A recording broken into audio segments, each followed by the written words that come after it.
అరణ్యకాండలో సీతను రావణుడు అపహరించిన తరువాత రాముడు మరియు లక్ష్మణుడు ఆమె కోసం దండకారణ్యంలో అల్లాడుతూ వెతుకుతుంటారు. ఈ ప్రయాణంలో కబంధుడు అనే రాక్షసుడితో జరిగిన ఒక ముఖ్యమైన సంఘటన రాముడు మరియు లక్ష్మణుడికి సీతను రక్షించే మార్గంలో కీలకంగా మారింది. సీతను రావణుడు ఎత్తుకెళ్లిన తరువాత రాముడు మరియు లక్ష్మణుడు అరణ్యంలో ఆమె కోసం దారి తప్పి వెతుకుతుంటారు.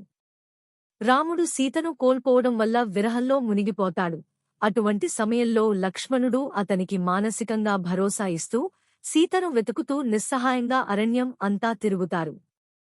ఈ ప్రయాణంలో వారు ఎన్నో ఋషులు, మునులు, వనంలో నివసించే జీవులను కలుసుతారు. కాని ఎవరూ సీత గురించి స్పష్టమైన సమాచారాన్ని అందించలేకపోతారు. ఒకరోజు వారు మరింత లోతైన అరణ్యంలో ప్రవేశించినప్పుడు వారు కబంధుడు అనే ఒక భయంకరమైన రాక్షసుడిని కలుసుకుంటారు.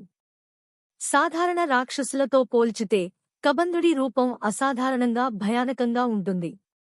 అతనికి తలకుడి లేకుండా అతని ముఖం ఛాతిపై ఉంటుందని, అతని చేతులు చాలా పొడవుగా ఉండి భయంకరంగా విస్తరించగలవని వారు గమనిస్తారు. అతను ఇంద్రుని చేతిలో శాపగ్రస్తుడై ఈ రూపంలో జీవిస్తుంటాడు.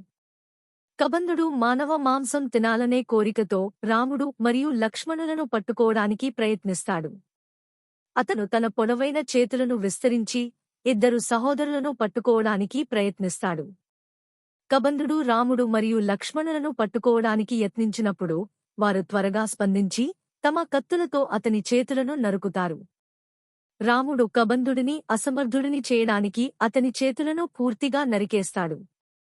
అయినప్పటికీ కబంధుడు మరణించకుండానే అతను వీరు మామూలు యోధులు కాదని తెలుసుకుని వారితో మాట్లాడటం ప్రారంభిస్తాడు.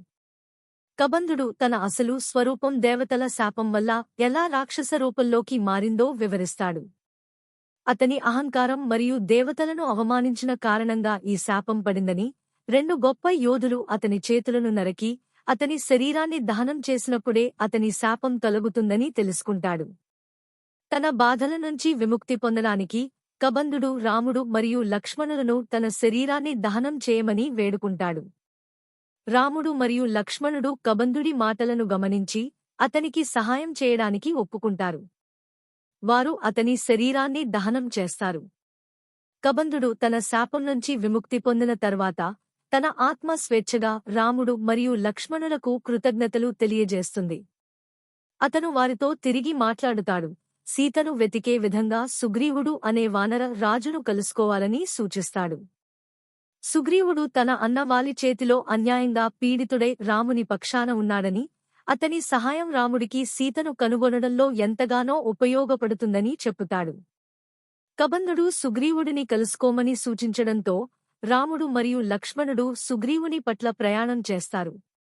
ఈ సంఘటన రామాయణంలో ముఖ్యమైన మలుపుగా మారి తదుపరి సుగ్రీవుడు, హనుమంతుడు మరియు వానర సైన్యంతో రాముడు సీతను రక్షించడానికి సమర్థవంతమైన సహకారం పొందుతాడు.